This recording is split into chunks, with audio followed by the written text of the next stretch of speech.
It's time for me to get back in the saddle again, so I'm off on this grand adventure to find a horse.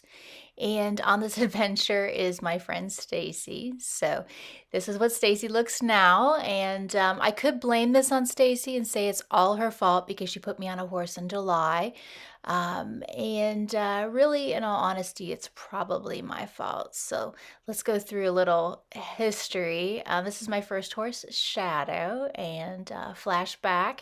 Here is Stacey on Shadow, probably 89 maybe. And this is Joker, my second horse. I actually was able to show Joker some. And once again, here's Stacey on Joker. And then we move on to horse number 3, and that's Cochise, Stacey and me. And then here is Josh, my fourth horse. So now we're off to find horse number 5, off on an airplane to Florida. And this is definitely a lesson in what to do and what not to do. This is horse number 1.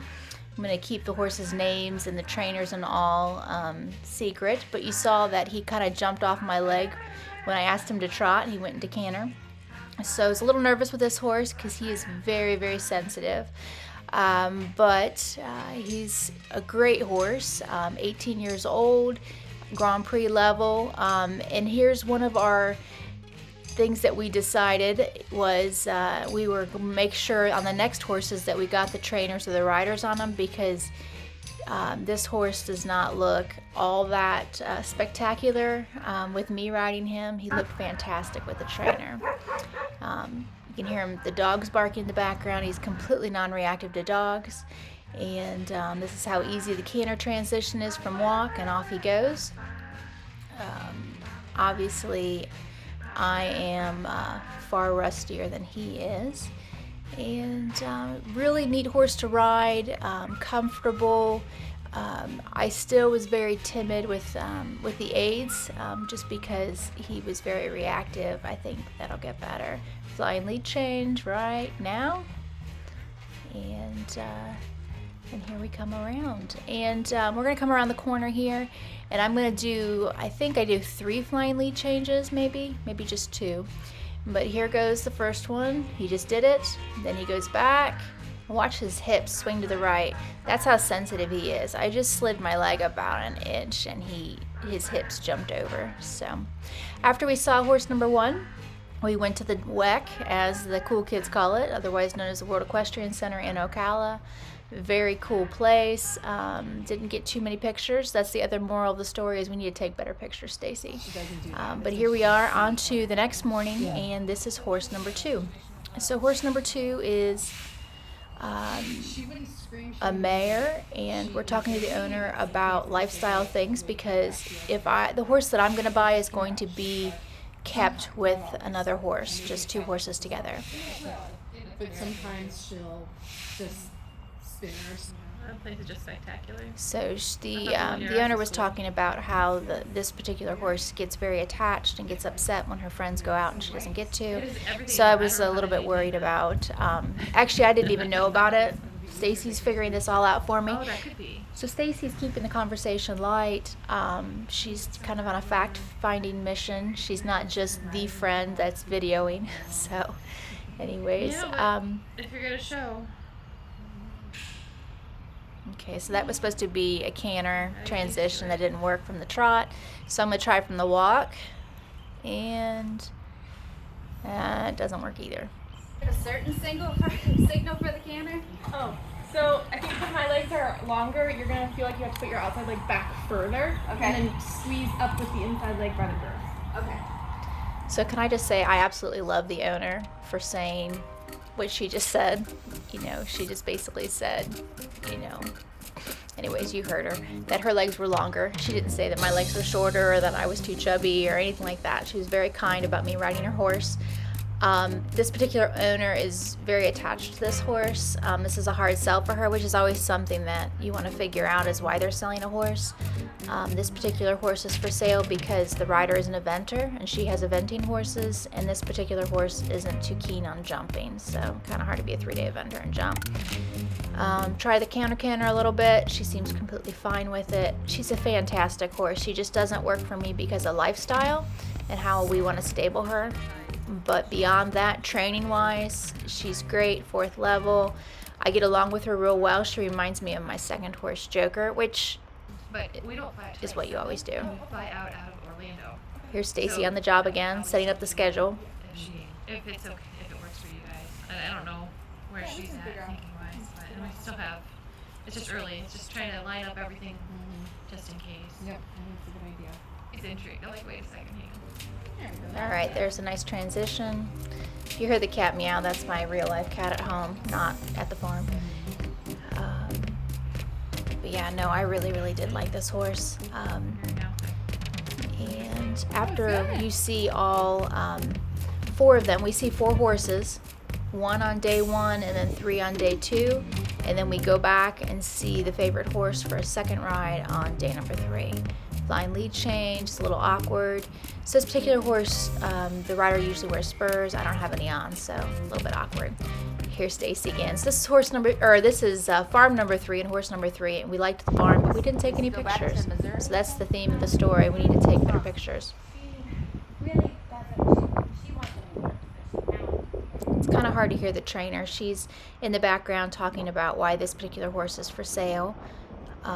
He's a little too flashy for the owner. The owner primarily trail rides, and she thought she was going to dressage ride, but it didn't work out. She decided that she's not into that as much as she thought she would be.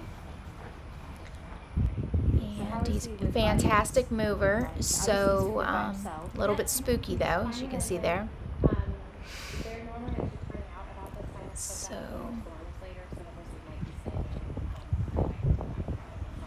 and he's a lot of work. So this particular horse, they purchased last August, and he's been trail riding and he's had a lot of time off, so he's gained quite a bit of weight and he's a bit out of shape. Are you shopping for, what are you shopping for? And we're talking about what kind of horse we're looking for. Yeah. He spooked a little earlier too. Did he? Okay, so that's his. So it's a bit tricky, you know, when you're thinking about what kind of horse you're shopping for.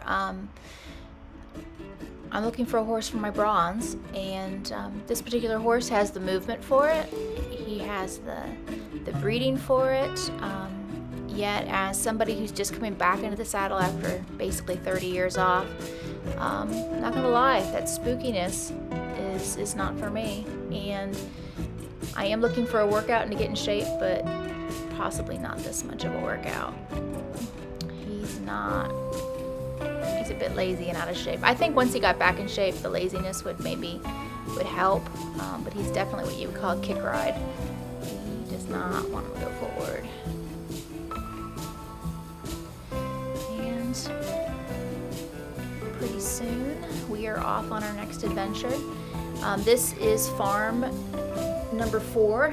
And we did take pictures of this farm. It's gorgeous. The farms in Florida are fantastic. Each of them had their own personality, beautiful and functional.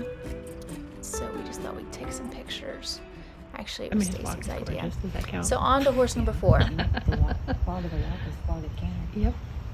We're talking about his walk, and we're talking about how much the rider's hips are moving, and you can't really hear me in the background, but I'm like, oh my goodness, this horse is gonna kill my back.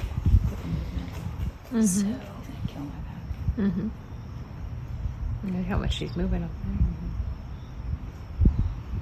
so once again, thank you, Stacey, for being here and helping me run through these ideas. It was a bit crazy and a whirlwind to see 4 horses in 3 days. This horse is a big, flashy mover. Fantastic horse for someone to get their bronze on, and even their silver. So he's pre-St. George. Fine lead change.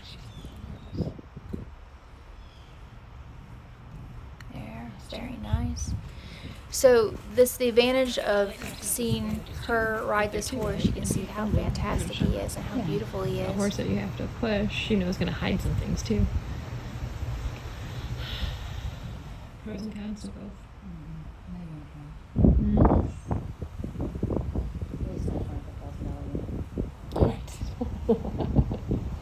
Maybe there's $1 million unicorns. I doubt it. No. You know what the downfall of the $1 million unicorn is? What? It's $1 million. There you go. This is not a unicorn. They don't exist, and if they do, send them back. If they don't exist. So Stacey definitely on the job, helping me out here, helping me keep the horses, keep track of them, hold me to my goals of what I really want, because it's so easy. Well, I have horse fever, so I fall in love with every one of them, but she definitely kept me true to my guns.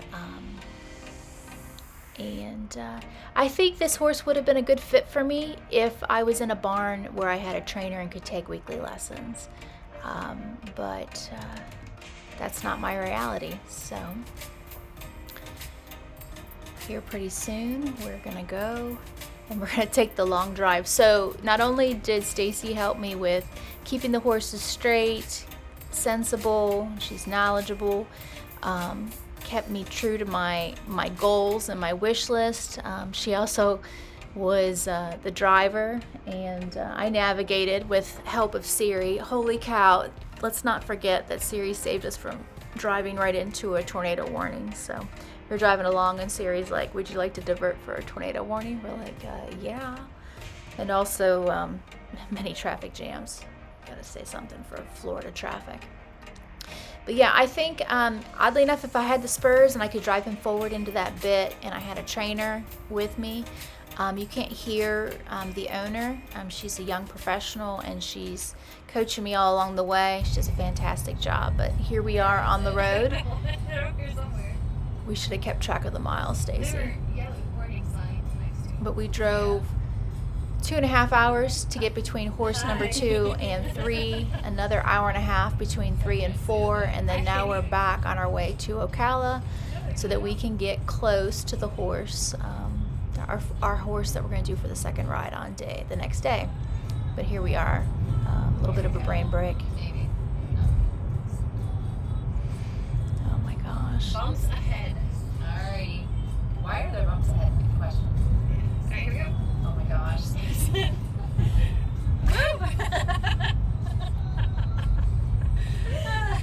Oh dear me.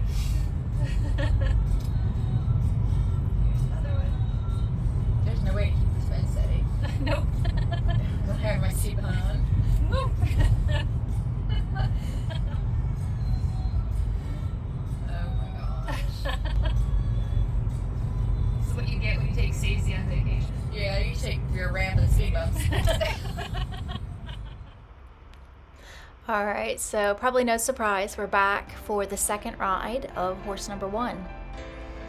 So I really do like this horse. Little haunches in, little shoulder in. Also on this day is a different saddle, so it's a much more comfortable ride for me. And you know, day 1 was crazy whirlwind. 2-hour drive to Columbus, plane ride to Florida through via through LaGuardia, and then an hour and a half to see the horse for that first ride. So this second ride is much better. Plus, I'm not so nervous about him being reactive to my legs. Finally change, and now. So bronze, for those that don't know, is dressage, kind of the beginner levels. The most complex movement is going to be the flying change. So given that this horse has the flying change, that's huge. He's Grand Prix, so he can change every stride. So just doing one here and there is going to be cake for him. And here we go. let's just do it one more time. And we did, and now I'm just walking around and letting him stretch his neck. I take him for a little trail ride. He's quiet, non-reactive to the dogs, doesn't care about the other horses in the arena. So I bought him. So here he is. This is Zorro with his trainer. As you can see, he looks much better with her. I'll get it though. And here he is walking in for the rain. He's quite the goofball. And here is just a shot. And this is him playing around in the fields, and to no surprise, according to my dad, reminds us a lot of that guy. So take care, everybody. Hope you enjoyed it.